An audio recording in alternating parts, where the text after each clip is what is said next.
Representative Ted Lieu presses FBI Director Kash Patel in a heated exchange over the Jeffrey Epstein files. And from the very first question, it becomes clear this wasn't going to be a routine oversight hearing. It felt like the room shifted. A tense quiet settled over the chamber as Liu's tone cut clean through the usual political theater. People leaned forward, not because they expected fireworks, but because something about his approach signaled that hidden pieces of a far bigger puzzle were about to surface. The kind of puzzle where every missing piece raises new questions about power, secrecy, and the things no administration has ever wanted to fully explain.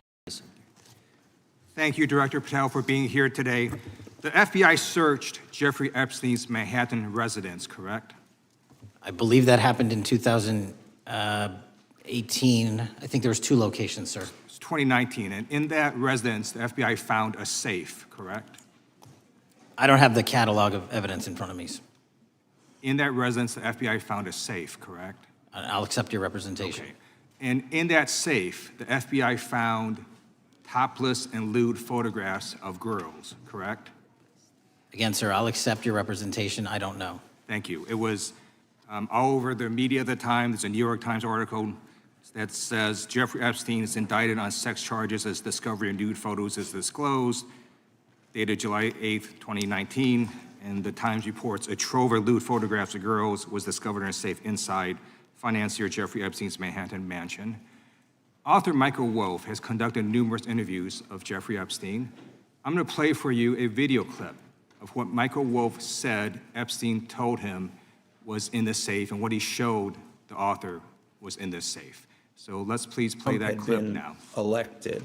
I was sitting talking to Epstein, and he said, "Wait a minute, I got to show you something."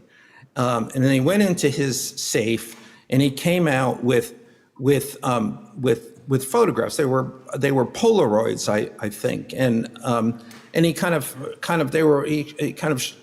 spread them out like playing cards, and it was Trump. I mean, I think there were a dozen of them, and it was Trump with girls of an uncertain age at Epstein's Palm Beach house, where all of the things that he would ultimately be accused of took place. And I remember very vividly 3 of them. There are 2 in which Trump is, the girls, topless girls, are sitting on Trump's lap.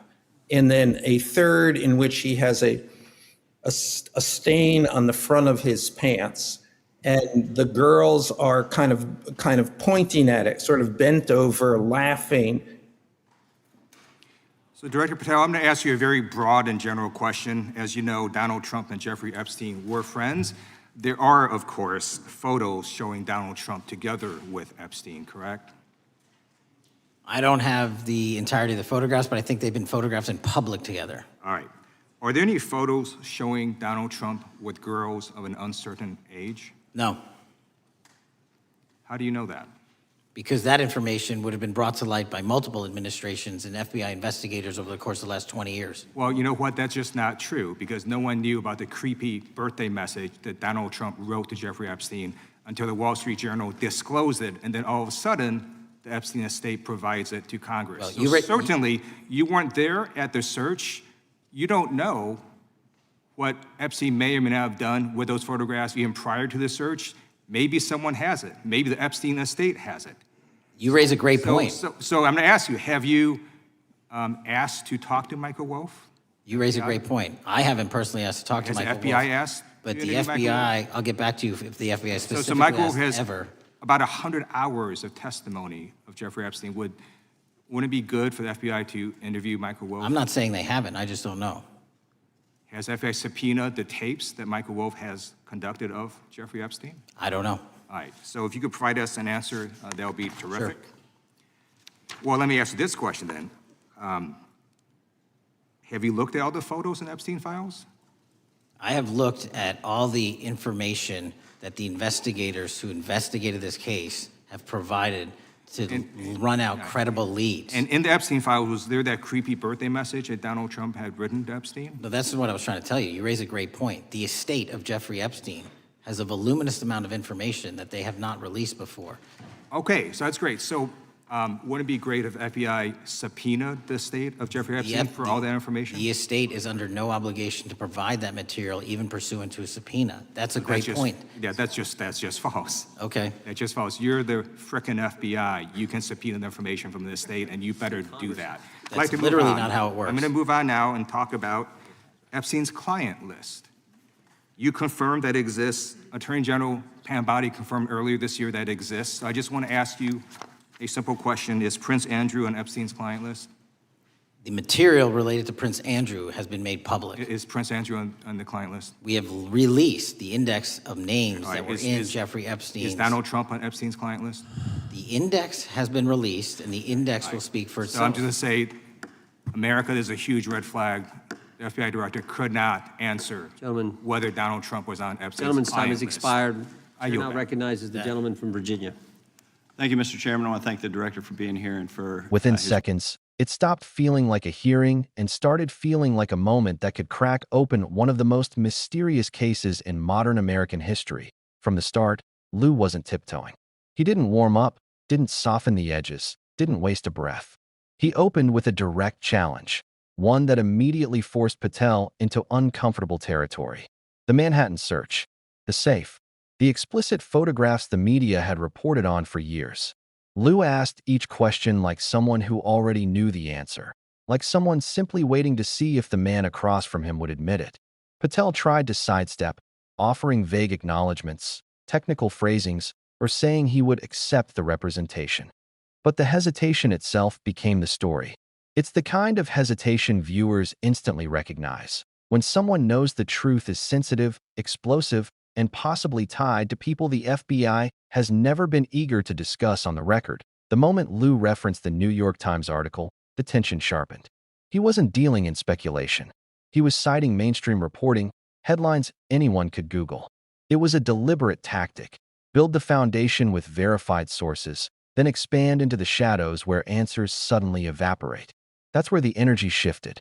Because when he started playing the Michael Wolff clip describing alleged Polaroids, rumors that Epstein himself supposedly showed, everyone understood this hearing was about more than facts.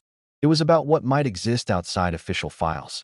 Material that could be duplicated, hidden, passed along, or stashed far away from law enforcement's reach. Wolff's description, dramatic and unverified, wasn't presented as evidence. It was used as a pressure point. And it worked. Because the real question wasn't whether the claim was true. The real question was whether the FBI ever pursued it. Whether they ever interviewed Wolff, whether they ever subpoenaed the tapes, recordings, or hours of conversations he claimed to have had with Epstein. Watching Patel struggle to answer those questions, or even confirm basic investigative steps, felt like watching someone try to defend a structure built on shifting sand. At times, it felt like he was choosing his words like someone navigating a minefield. That's when the bigger mystery started to reveal itself. Lieu wasn't just probing for answers.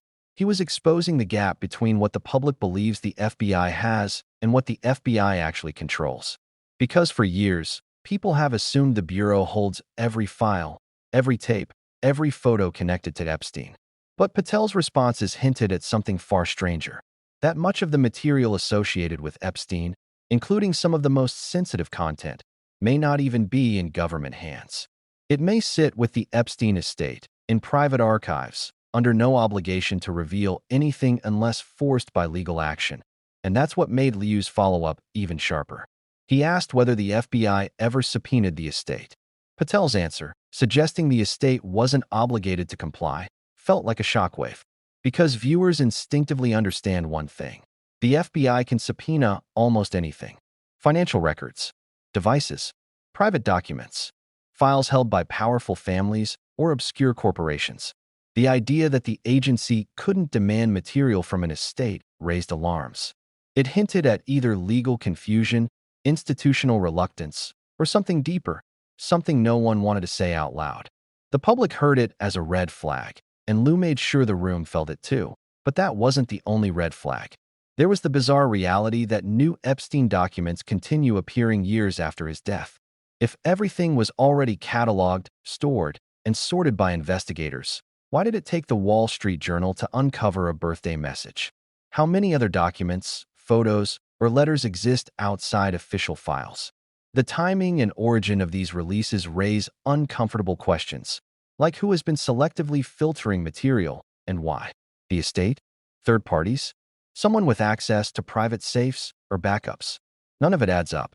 And none of it matches the simple story the FBI has repeated over the years. As the exchange continued, Lieu turned to the public's most sensitive question, the client list.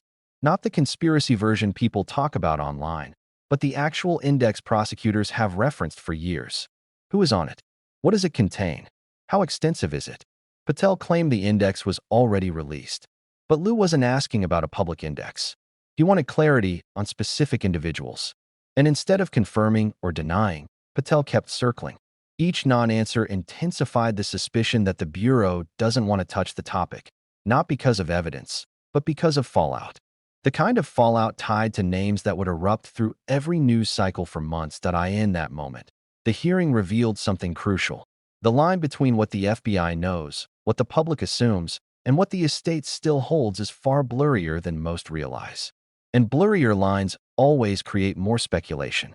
That's why rumors circulate about Epstein keeping duplicates of tapes, about hidden safes in multiple properties, about coded files and off-site storage. None of these claims are verified, but the lack of transparency fuels their momentum. When Patel struggled to confirm even the most basic details, it felt like the fog thickened instead of clearing. And yet the biggest revelation wasn't the photos, the estate, or even the client list. It was the mention of roughly 100 hours of recorded Epstein conversations, material almost no one has seen, heard, or even acknowledged. Lieu didn't describe what was in them. He didn't need to. The mere existence of long-form recordings raises questions about their content. Did he talk about associates? Did he explain his operation? Did he outline financial systems or name individuals? Did he discuss leverage, mistakes, or secrets? If those tapes exist, who has listened to them? Why haven't they been summarized or indexed publicly? And if they don't exist, where did the number come from? The mystery deepens because sealed materials are often protected to avoid harming victims or compromising ongoing investigations. But this case doesn't behave like a typical sealed investigation scenario. Instead of consistent disclosures, new fragments appear unpredictably. Instead of clear legal explanations, agencies offer vague statements. Instead of a unified narrative, every department seems to have its own partial version of events. It's like a story with missing chapters scattered across different institutions, media outlets, and private hands, all with no clear map showing where the pages are kept. That strange, fractured timeline is why many people believe the truth is still being pieced together. Some claims online suggest Epstein kept leverage files on people he interacted with, duplicating them as insurance. Others speculate he hid material in offshore storage. None of this is verified, but the persistent gaps in the official story create space for these theories to grow. The lack of complete transparency isn't forming answers, it's feeding uncertainty. Once that cycle begins, it becomes almost impossible to stop. And this is the deeper reality Lieu exposed. Multiple administrations have promised transparency in the Epstein case, but none have delivered it fully. Whether because the files contain sensitive names, whether because institutions fear legal exposure, or whether because evidence remains scattered across private estates and sealed archives, the outcome is the same. The public still doesn't have a complete picture. And each time someone promises a release, the material that appears ends up less explosive than expected, while raising even more questions about what remains hidden. The truly puzzling part is how long this pattern has lasted. Nearly 2 decades of investigations, charges, dropped cases, sealed filings, and court battles.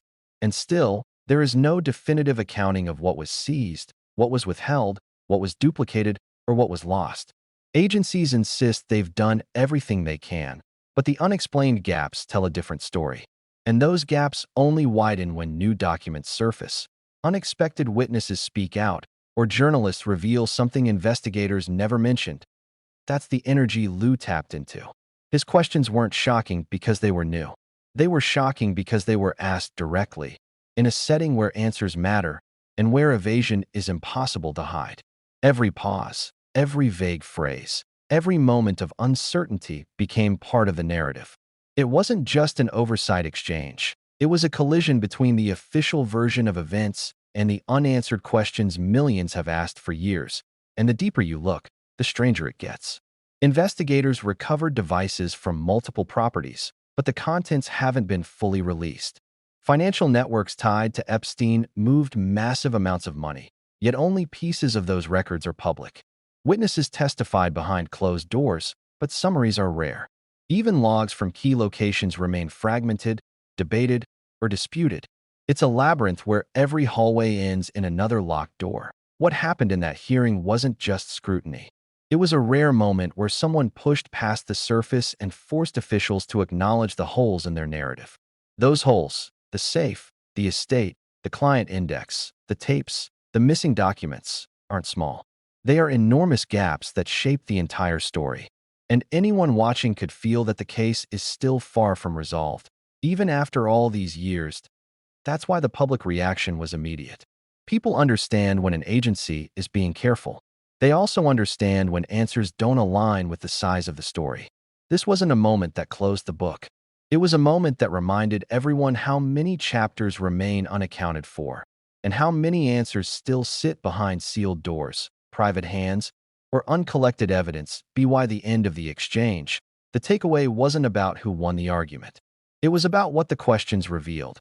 A system that has never given a full accounting of one of the most complicated, controversial, and powerful cases in modern history.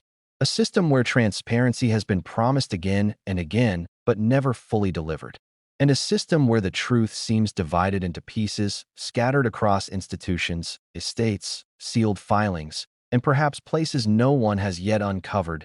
If this moment proved anything, it's that the story isn't finished. The files aren't fully opened. The answers aren't complete. And every time new details surface, they only deepen the mystery rather than resolve it.